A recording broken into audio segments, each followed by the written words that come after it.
าะปลาแซลมอน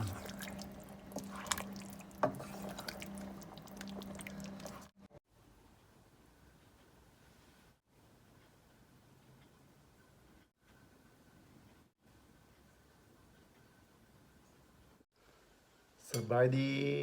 มาเจอกันอีกแล้วมื้อนี้เอาปลาแซลมอนใส่บักแคนเอาแบบเปล่าใส่ผักสีใส่หอมปอมหอมบัวใส่เอาแบบลาวๆเห็นบ่แล้วก็มีผักสดขาดบ่ได้ก็คือข้าวเหนียวเนาะพระเอกของเราเอิ้นว่าพระเอกเลย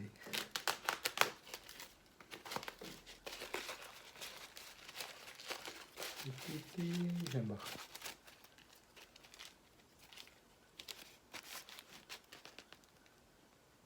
ข้าวเหนียวเอาลงมากินเลยน้ำก่อน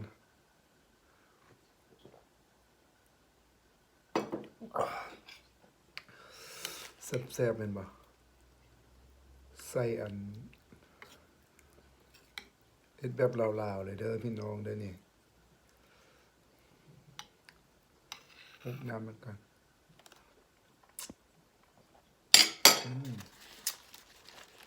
แซ่บ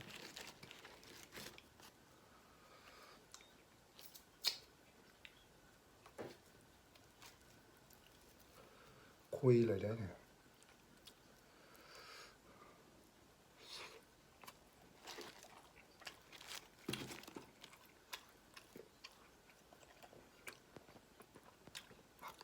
ผักต้ม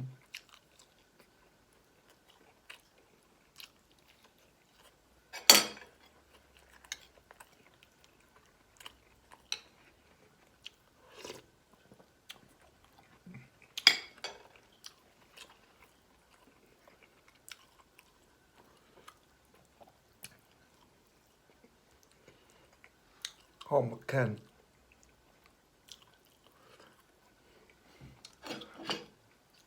หอมสุดใจ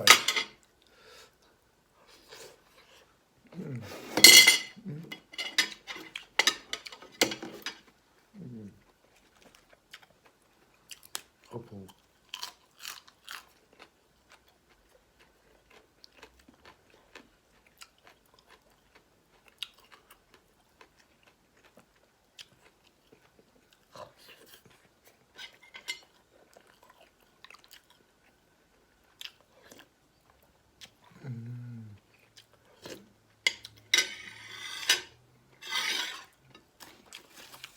ซับ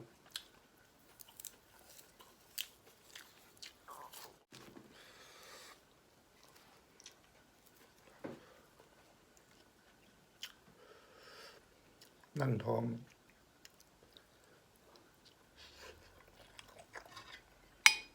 มาเด้อหมดทุกคนเด้อแซ่บนำกัน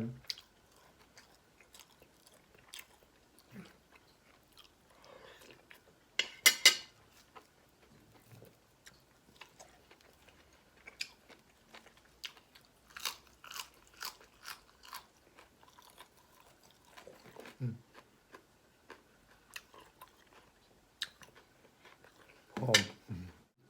ขาดอันใบอีตู้ใส่ใบอีตู้ก็แซ่บเลยหอมใบ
อันให้พวกเจ้าปรุงเครื่องแล้วเมื่อใส่หอมใส่มาอย่างแล้วปลาเอาลงสุดท้ายเด้อปลาว่าปลาแซลมอนมันสุกไวเด้เอาใส่ละอันคนแล้วก็บ่ต้องคนแหงค่อยๆคนมันมันเพราะว่าปลามันเนื้อมันเปื่อยง่ายเอาลงแล้วก็ค่อยคนแล้วก็ปิดไฟโลด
นัวหอมบักแคนหอมผักชีอ่ะ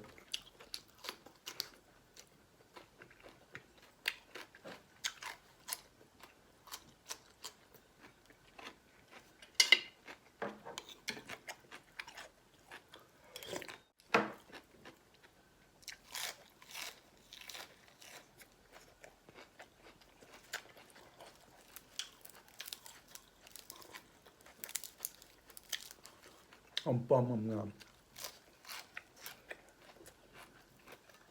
ผักชีช่างงามให้บอกพี่น้อง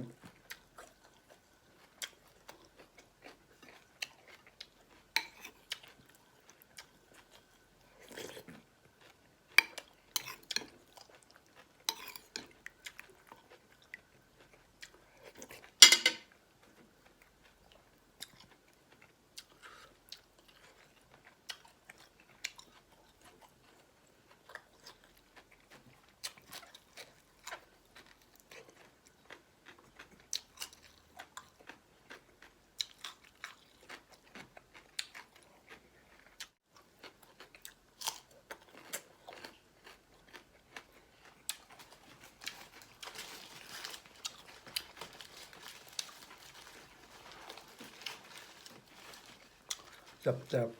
มาเด้อมาเด้อมาเด้อกินข้าวเที่ยงเด้อไปเรียกนั่นนึง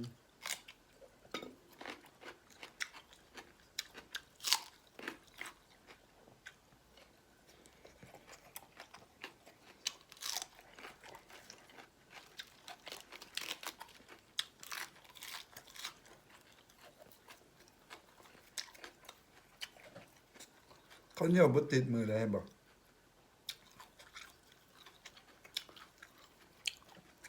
ออนมันออกมันแล้วมันก็บ่ติด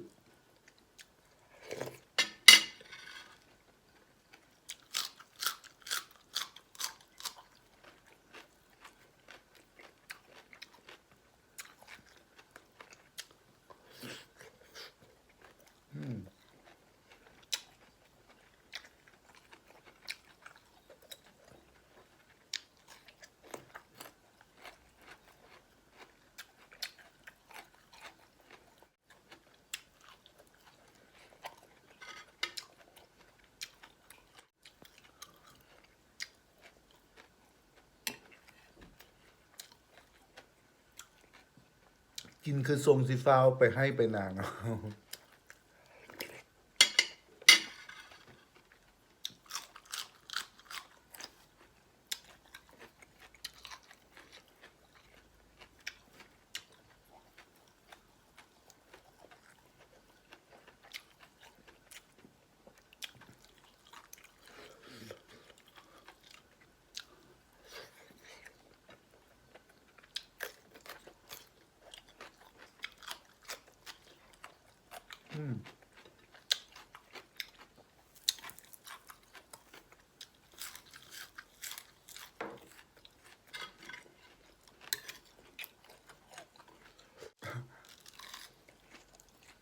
เนี่ย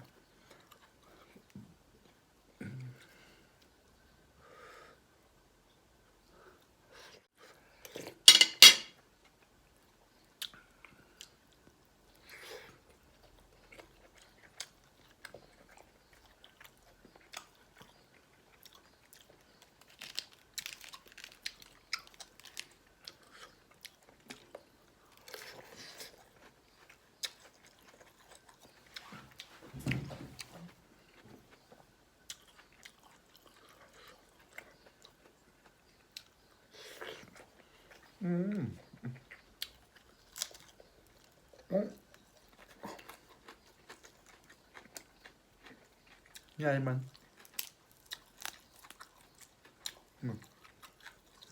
ใหญ่มันโคปู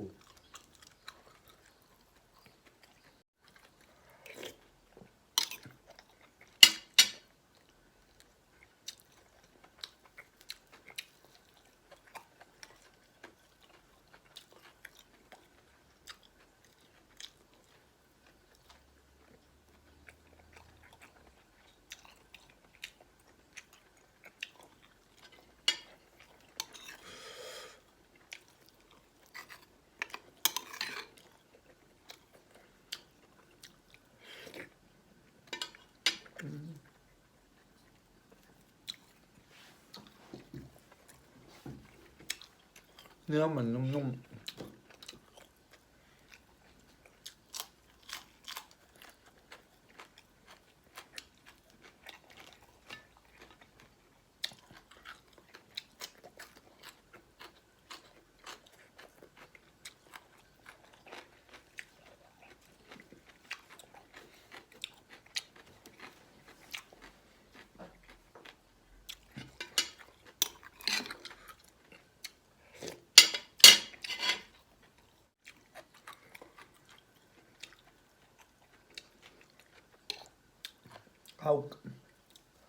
เข้ากันอำล้ำพี่น้องเอ๋ยปลาแซลมอน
คำสุดท้าย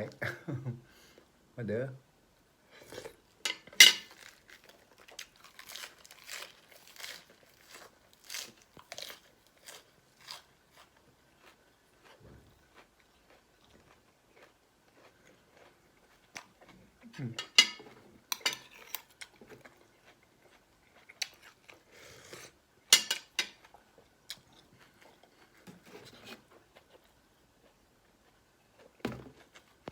หมด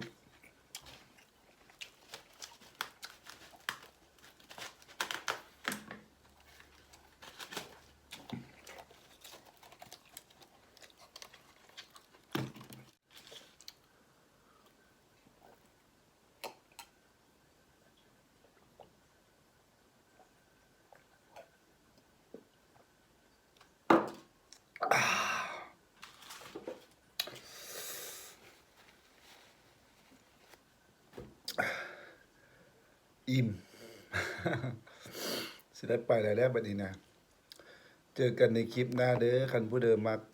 กดไลค์กดแชร์กด Subscribe ให้แน่เพื่อจะเป็นกำลังใจในคลิปต่อไปมื้อนี้ขอลาไปก่อนโอเคบายบาย